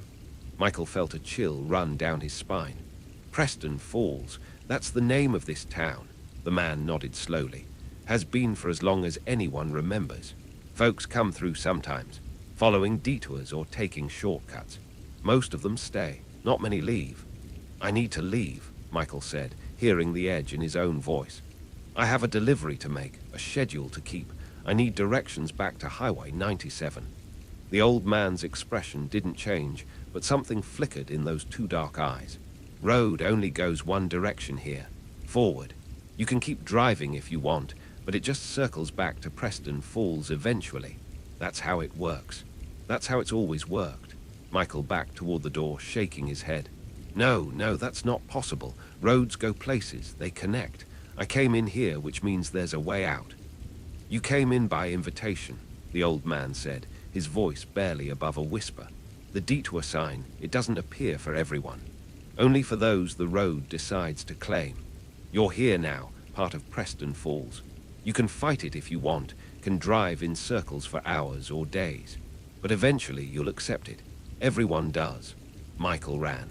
He burst out of the gas station and sprinted back to his truck, his breath coming in panicked gasps. Around him, the street was no longer empty. People had emerged. standing in a loose circle around his vehicle, blocking his path. They didn't move, didn't speak, just stood there watching with those wrong eyes, expressions blank. Michael pushed through them, expecting resistance, but they parted like smoke, insubstantial, letting him pass. He climbed into his cab, started his engine, and floored the accelerator. The truck lurched forward, tires screeching, engine roaring. Michael aimed for the road leading out of town, the continuation of the detour. Behind him, Preston Falls receded, the buildings and people fading back into the forest. But his relief was short-lived. The road ahead twisted and turned, climbing and descending, winding through forest that all looked identical. He drove for an hour, then two, watching his fuel gauge drop steadily, watching the light outside fade toward true darkness. And then, impossibly, he crested a rise, and there was Preston Falls again, the same buildings, the same flickering neon, as if he'd never left. Michael screamed, pounding the steering wheel. This wasn't possible. Roads didn't loop like this. Places didn't trap people. There had to be an explanation, some rational understanding that would make sense of what was happening. He grabbed his phone, desperately hoping for a signal, for any connection to the outside world. Nothing. His CB radio offered only static. His GPS showed him floating in blank white space, disconnected from any mapping system. He was alone, trapped in a town that existed outside normal geography, following a detour that led nowhere but back to itself. He sat in his idling truck, trying to think. The old man had said the road only went forward, that it circled back to Preston Falls. But there had to be something he was missing, some trick or technique to break the loop. Michael thought about the detour sign, about the old man's words, invitation, claim, as if the road itself had intention, purpose. What if this wasn't just a geographical anomaly, but something actively keeping him here? What if the way out wasn't to keep driving forward, but to somehow reject the invitation, to refuse to participate in whatever rules governed this place? Michael made a decision. He drove back into Preston Falls, parked his truck in the same spot in front of the gas station, and this time walked with purpose toward the old man who'd emerged again to stand behind the counter. "I don't accept it," Michael said, his voice steady despite his fear. "I don't accept this invitation, this claim, whatever you want to call it. I'm not staying here. I'm leaving, and you're going to tell me how." The old man's expression shifted, showing the first sign of emotion, surprise, or maybe respect. "You're stubborn," he said. "That's good. Maybe you do have a chance. The road brought you here, but the road can also let you go. You just have to convince it that you're not worth keeping." "How?" Michael demanded. The old man pointed out the window toward the forest beyond the town. "There's an old logging road, goes north from here. Nobody uses it anymore, too overgrown, too dangerous. But it's not part of the loop, not part of Preston Falls. If you can find it, if you can navigate it, it might take you back to the real world. Might. No guarantees. Most people who try don't make it. The forest doesn't like being crossed." Michael didn't wait for more explanation. He got back in his truck and drove north, leaving the main road and plunging into the forest on what was barely more than a trail. Branches scraped his sides, bushes crushed beneath his wheels. The going was slow, treacherous, his truck not designed for this kind of terrain. But he pushed forward, committed to this path, refusing to turn back. Hours passed. True darkness fell, his headlights the only illumination in an ocean of black. His fuel gauge was nearly empty, engines sputtering.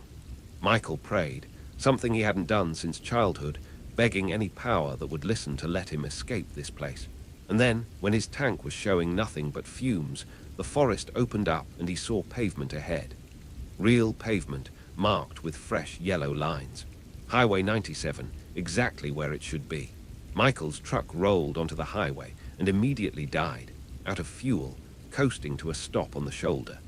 He sat there shaking, tears streaming down his face, as normal traffic passed by, cars and trucks moving along their routes, drivers who had no idea what he'd just escaped from.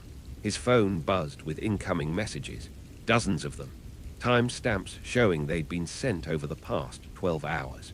His GPS flickered back to life, showing his position on Highway 97, perhaps 5 miles from where he'd originally taken the detour.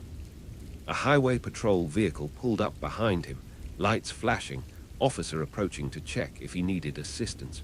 Michael wanted to tell him everything, wanted to warn him about Preston Falls and the detour that wasn't on any map. But the words died in his throat, because when he looked back, the way he'd come, there was only forest.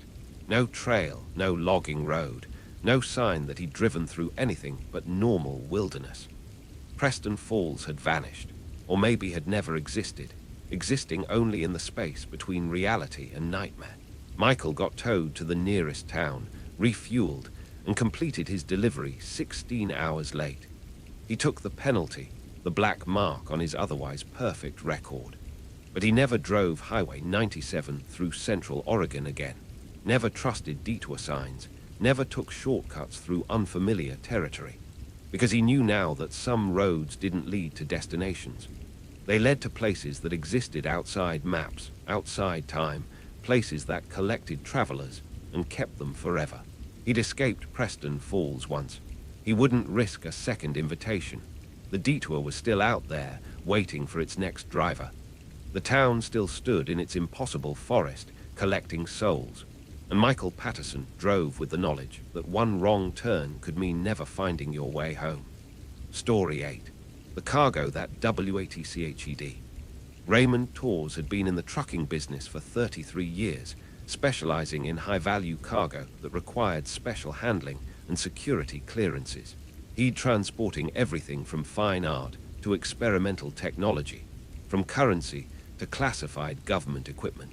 He was known for his discretion, his reliability, and his absolute refusal to ask questions about what he was hauling. The job was simple: pick up the cargo, deliver it to the specified location, collect payment. What the cargo was, where it came from, what it would be used for, none of that was his concern. Until April of 2023, when he accepted a contract that violated the one rule he'd never thought he'd need: never transport something that's alive.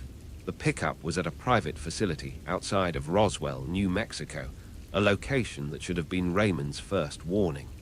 But the pay was exceptional, triple his usual rate, with a completion bonus that would clear his mortgage.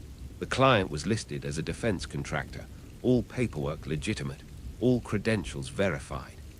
Raymond arrived at the facility at dusk, following GPS coordinates that led him to a compound surrounded by high fences and security stations. Guards checked his identification, scanned his truck, and directed him to a loading dock where his cargo waited.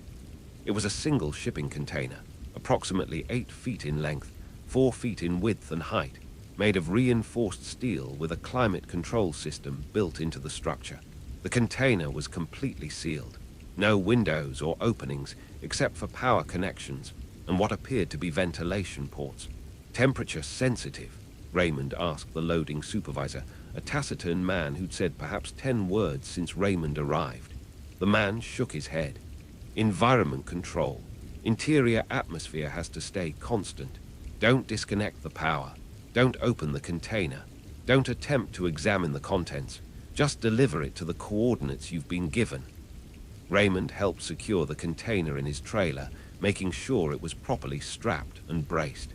As he worked, he noticed details that troubled him. The container was heavier than it should be for its size, significantly heavier, suggesting either extremely dense materials or something else. The climate control system was more sophisticated than necessary for simple temperature regulation, with biohazard warning symbols and radiation indicators that all showed negative readings. And there was a sound, barely audible over the noise of the loading dock, that seemed to come from inside the container. A rhythmic vibration, low frequency, almost felt rather than heard. "Is there something alive in there?" Raymond asked, already knowing he should refuse this job, should walk away regardless of the money. The supervisor's expression was unreadable. "The cargo is secure and poses no threat if left undisturbed. Your job is transportation, not analysis. Deliver it to the coordinates, collect your payment. Simple." It wasn't simple. Raymond knew that. But the money was real, his financial problems were pressing, and he'd spent 3 decades not asking questions. He climbed into his cab, confirmed his route on the GPS, and pulled out of the facility as the last light faded from the western sky. The delivery point was in Nevada, a location that appeared to be in the middle of empty desert, accessible only by a series of unmarked dirt roads. Raymond's GPS would guide him there, a journey of approximately 6 hours. He'd arrive around 2 a.m., make the delivery, and be back in populated areas by dawn. Straightforward, routine, except for the cargo that watched. That's how Raymond thought of it, though he couldn't explain why. Something in that container was aware. Something was paying attention. He could feel it as he drove, a pressure at the base of his skull, an itching sensation between his shoulder blades, the constant feeling of being observed. 2 hours into the journey, driving across empty New Mexican desert, his radio began to act strangely. It would switch channels on its own, cycling through stations, country, rock, talk, radio, never settling on one for more than a few seconds. And occasionally between stations, he'd hear something else.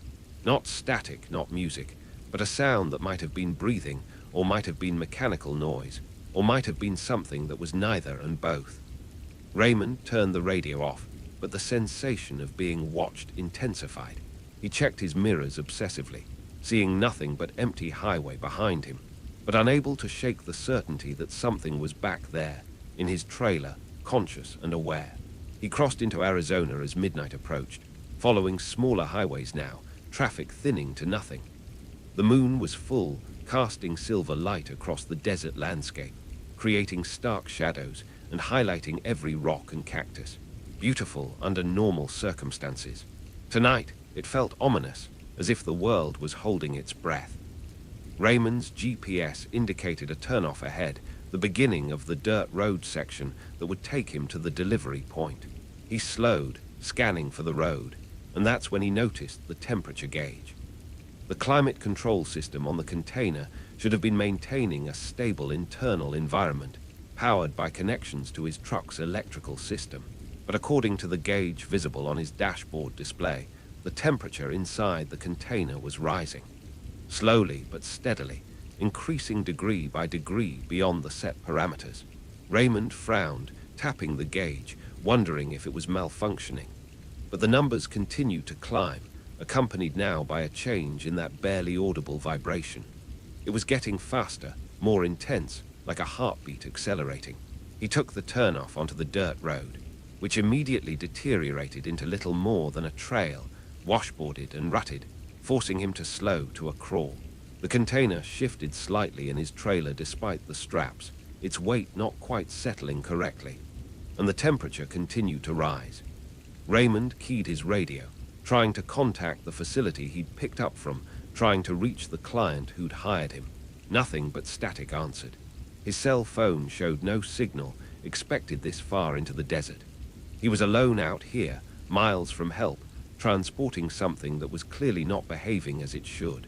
The GPS indicated he was halfway to the delivery point when the container began to glow. Faint at first, just a subtle luminescence visible in his side mirrors, a greenish light leaking from the seams and ventilation ports. But it was growing brighter, pulsing in rhythm with that accelerating vibration. Raymond's hands tightened on the steering wheel, every instinct screaming at him to stop, to abandon his truck and run. But where would he run to? He was in the middle of the desert, miles from civilization, with something in his trailer that was clearly not just cargo. It was something else, something that was waking up. His trailer began to shake, not from the road, but from inside, as if something was moving, pressing against the walls, testing the strength of its containment. Raymond accelerated as much as the terrible road allowed, desperate to reach the delivery point, to hand this nightmare off to whoever was supposed to receive it. The light from the container was bright now, bright enough to cast shadows across the desert, turning night into sickly green day. And through his mirrors, Raymond could see the container's outline warping, the metal bulging as if something inside was growing, expanding beyond the physical space it should occupy. Then the screaming started. Not human screaming, not animal, but a sound that shouldn't exist, high-pitched and modulating, carrying overtones that made Raymond's teeth ache and his eyes water. It came from the container, broadcasting through the ventilation ports, a cry that might have been rage or pain or something else entirely. Raymond's nose began to bleed, his vision blurred. The GPS screen was flickering, coordinates scrambling, but ahead he could see lights. A facility of some kind, low buildings clustered around a landing pad, vehicles and people moving with apparent urgency. Raymond's truck burst into the compound at reckless speed, nearly losing control as he slammed on his brakes. People in protective suits were already surrounding his trailer, disconnecting his truck, moving the container with mechanical efficiency while Raymond sat in his cab, stunned and shaking. They didn't speak to him, didn't acknowledge him, just completed their work and gestured for him to leave. Raymond needed no encouragement. He put his truck in gear and got out of there, following the GPS back to paved roads, not looking back, trying not to think about what he'd been transporting.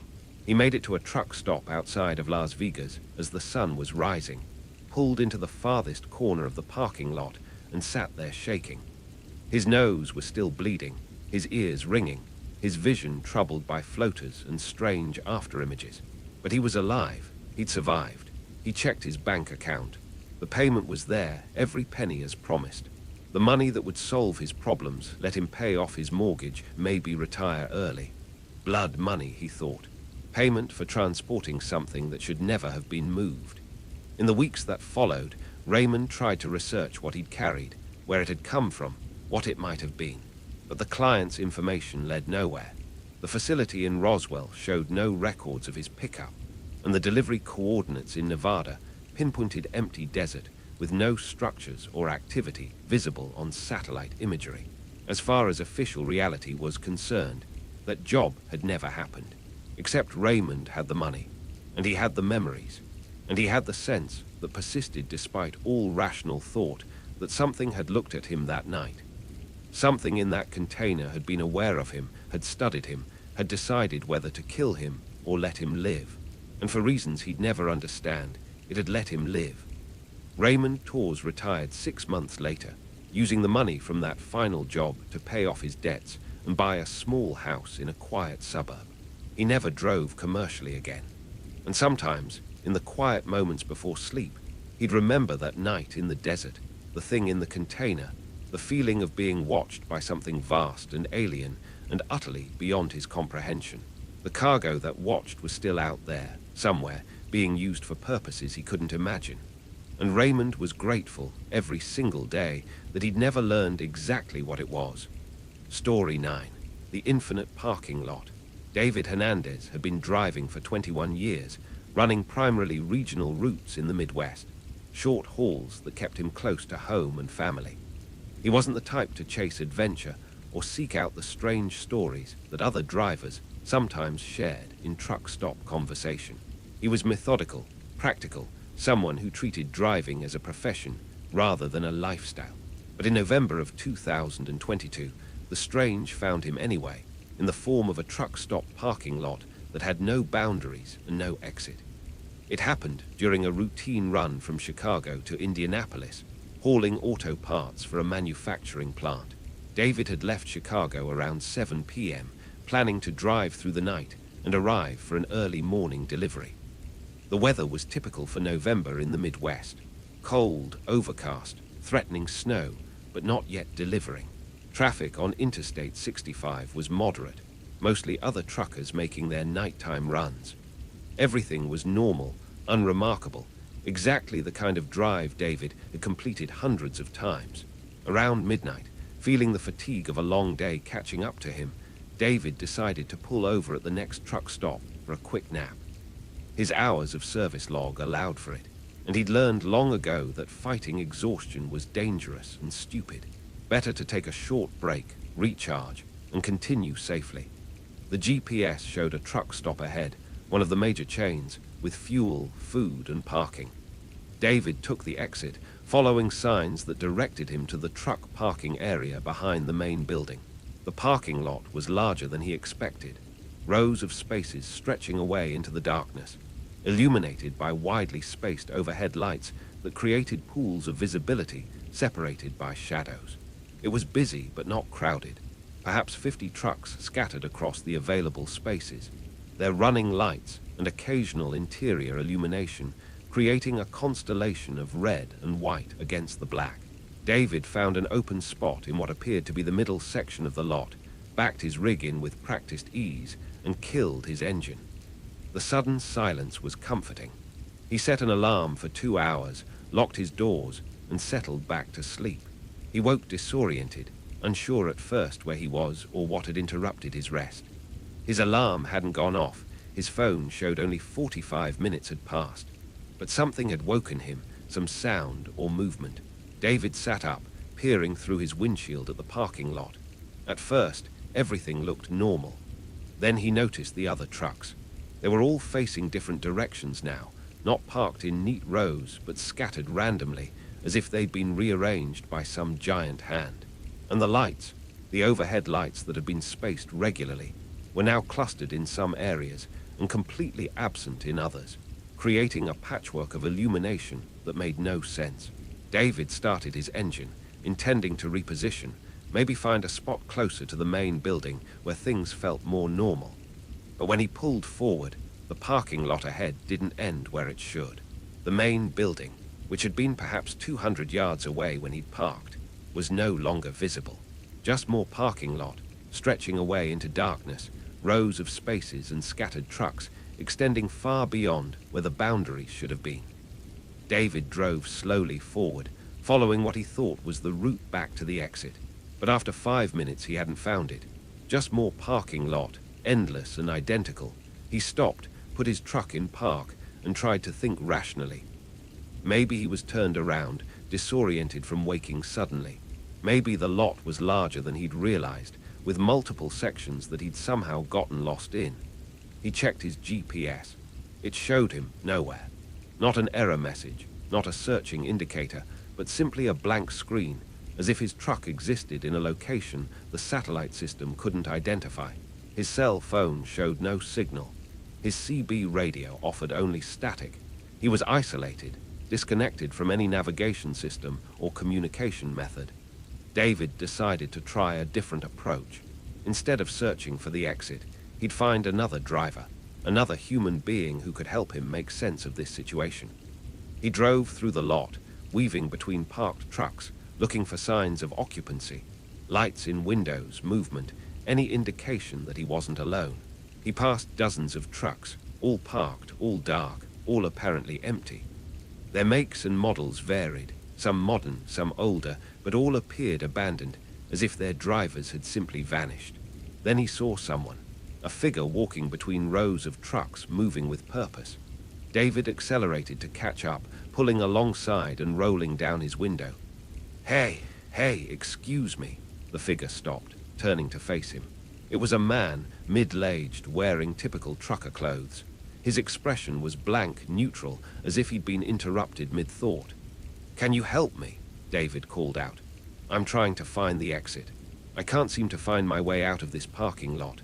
The man stared at him for a long moment before responding. When he spoke, his voice had a flat quality, emotionless. "There is no exit.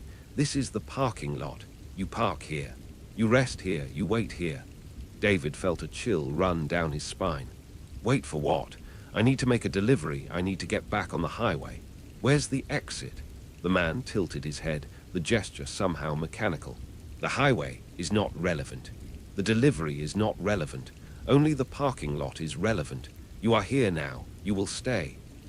David hit the accelerator, leaving the strange man behind, his heart pounding. This wasn't right. None of this was right. Parking lots had boundaries, had exits, had connections to the outside world. You couldn't just be trapped in one, couldn't just lose access to everything beyond it. But as he drove, the lot continued to extend, infinite and unchanging. More trucks appeared, scattered in no pattern, some parked normally, others at odd angles or in the middle of driving lanes. And occasionally, David would see figures, drivers or things that looked like drivers, walking with that same purposeful but purposeless gait, going nowhere in particular. He drove for what felt like an hour, though time had become uncertain, elastic. His fuel gauge was dropping, which shouldn't be possible just driving around a parking lot at low speed, but the needle crept downward steadily. He was burning fuel, burning time, trapped in this impossible space that seemed to exist outside normal geography. David's rational mind, his practical nature, struggled to accept what was happening, but the evidence was overwhelming. He was in a parking lot that had no boundaries, that extended indefinitely in all directions, that somehow contained dozens or hundreds of trucks and drivers who were all apparently trapped or content or something else that David couldn't comprehend. He stopped his truck again, sitting in the darkness, trying to think. There had to be a way out. Every entrance had an exit. Every space had boundaries. The laws of physics and geography couldn't just cease to apply because he'd pulled into a truck stop parking lot. Unless this wasn't a normal parking lot. Unless he'd somehow driven into something else, some place that resembled a parking lot but operated on different rules. David remembered stories he'd heard from other drivers, tales of places that existed between reality and impossibility, locations that trapped the unwary. He'd always dismissed them as fiction, exaggeration, the kinds of stories people told to entertain themselves during long, boring nights. But maybe those stories had been warnings. Maybe they'd been true.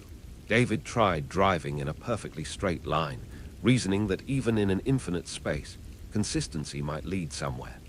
He fixed his gaze on a distant light and drove directly toward it, not deviating, not turning, maintaining absolute straightness. He drove for 30 minutes.